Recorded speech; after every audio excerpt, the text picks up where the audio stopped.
Here at the Texas Department of Insurance, we're always reminding you to get prepared for hurricane season. But did you know the state also has to get ready? That's coming up on this episode of the Texas Insurance Podcast.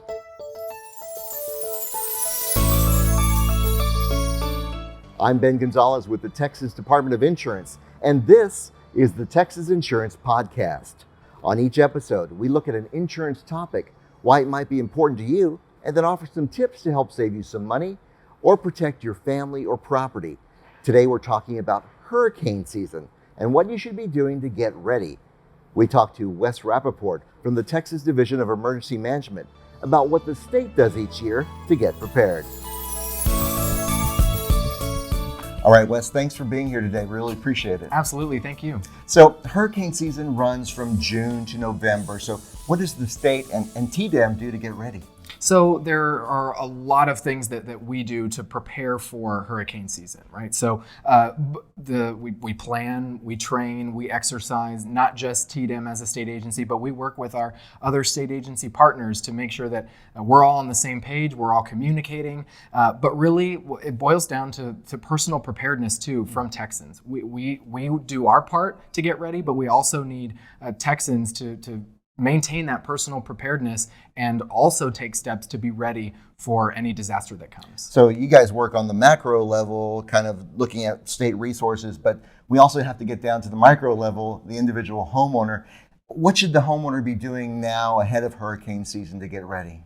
So really, it boils down to paying attention, being weather aware, right? You got to know your risk. You got to monitor the local forecasts and local news reports, paying attention to what's happening around you. You kind of maintaining that situational awareness and making a plan that works for you and your family, communicating that plan with the people in your life, and building an emergency kit, keeping those supplies handy. Yeah, one of the things we often hear is that you should also include in your plan what happens if your family is in different places, having a meeting point so you can go from there. Yeah, knowing your evacuation routes, following the guidance from and warnings from local and state officials. If it's you need to shelter in place, be prepared to do that. If it's an evacuation, you need to be prepared to do that. Okay, you mentioned the Go kits.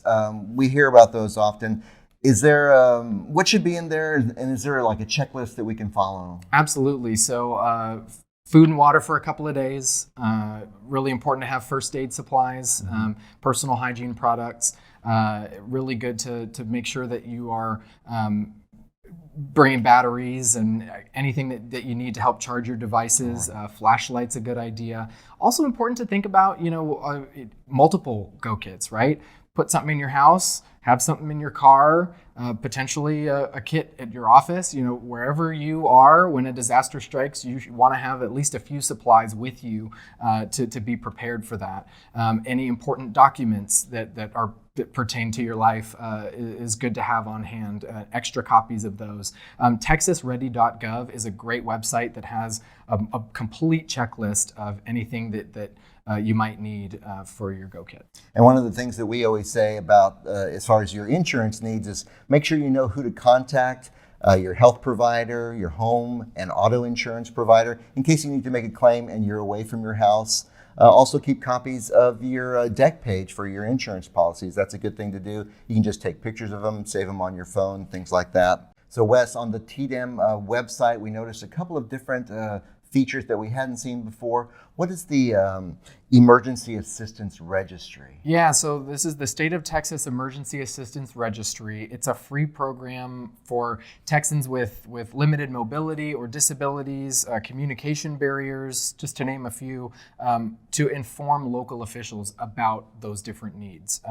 This is a registry that provides participating local first responders and emergency management planners with information related to what your needs might be during an emergency. So it's free, it's voluntary, there's a yearly enrollment. Services may vary by community, so it's really important to check to see if your community participates in the STEER program, and you can register by visiting tdem.texas.gov/STEER or by calling 211. But it's very important to understand that it's whether or not your local community is participating in the program. That's right. Registering for STEER does not guarantee assistance, but it does make your information available to local first responders if they participate. Okay. The other thing we saw is that there's the ISTAT program, which we've seen discussed after a lot of disasters. Tell us in brief what that is. So after a disaster strikes, there is a chance that your property could be damaged, right? And Sure. we want to make sure that we're able to provide resources that are available and also get as much information about the damage as possible. So Texas has created the Individual State of Texas Assessment Tool, ISTAT. Okay. And this is essentially, it's an online survey. You fill out the information, you attach a couple of photos, and it does a couple of things. On the one side, it provides local and state officials with a sense of the damage that has occurred, right? Mm-hmm. It gives us an idea of what is the scope, what is where resources need to go. And where resources are needed to go. So if we need to send immediate resources to a community, we have a sense of what kind of destruction has happened and what resources are needed. Mm-hmm. On the second step is that it helps us determine what, the extent of the damage and what kind of eligibility we would have for additional types of disaster assistance. So the federal thresholds for very specific types of disaster assistance are very high, mm-hmm. and this helps us calculate eligibility for those various types of assistance. Can I ask one follow-up question on Sure. that? How extensive kind of damage at my home would I need to report? Yeah, so this is damage to your home. This is damage to your business. First step is important to contact your insurance company. Of course. Second step is, fill out the survey. I think there's a calculation on there, whether this is major damage, minor damage, whether it's structural, whether it's cosmetic.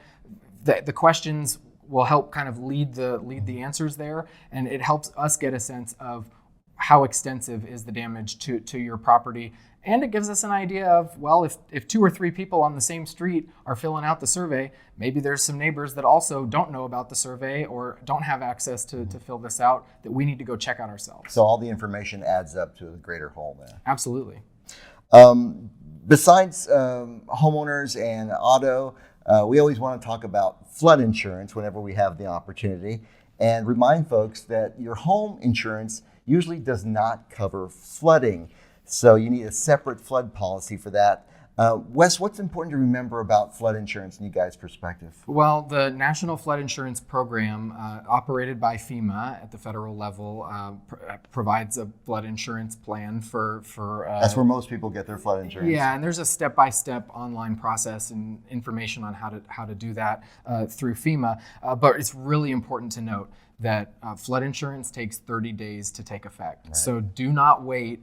Get that flood insurance if that is something that you want to do for your home and for your family. It's important to do it now ahead of hurricane season and not wait until it's too late. Yeah, you can't wait for the storm clouds to be gathering because that 30-day waiting period is important there. Absolutely. You guys have a kind of unique perspective. You respond to disasters across the state. Flood insurance is not just for the coast, right? No, I mean, floods can happen anywhere.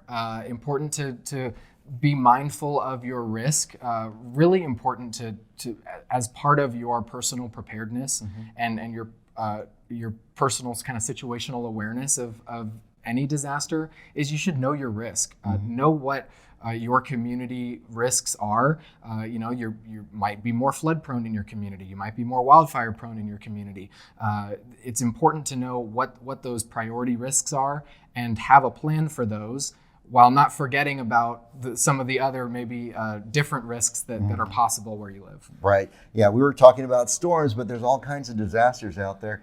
You mentioned wildfire. Is there anything that homeowners should know about wildfire and maybe things they can do to mitigate that risk? Yeah, so having a defensible space around your home, creating, clearing brush, clearing your gutters regularly, doing your part to avoid having, items or objects that could burn close to your home, and trying to keep those away from your kind of home property is really important. We work really closely at TDEM with the Texas A&M Forest Service on the response side and the preparedness side to make sure that communities have the resources that they need at the request of when local officials make requests. The state is ready to respond, but we want to make sure that people are prepared on the front end for minimizing those risks when possible. Yeah, I always see whenever there's a increased risk of wildfire, you guys put out messages about that and what the risk is, but it all comes down to personal kind of responsibility and making sure that you're defending your home as well. Absolutely. It's really important that everybody has a role to play, right? The state has a role to play, local officials, federal officials, and everyday Texans have a role to play in preparedness and response when it comes to a disaster. Awesome. Well, thanks for doing this. I really appreciate it. Absolutely. Thank you. Like Wes mentioned, take some time to prepare for hurricane season and include your family in that. Make your go kits, decide where you're going to meet if you happen to get separated, and review your insurance coverage. Make sure you know who you can call if you do need to make a claim. If you need more tips about storm preparation, visit our website. It's tdi.texas.gov. You can also call the helpline to ask insurance questions. That's 800-252-3439. Well, that's it for today. If you found this information useful, be sure to rate and review the Texas Insurance Podcast and share the information with your friends and family. We'll talk to you next time.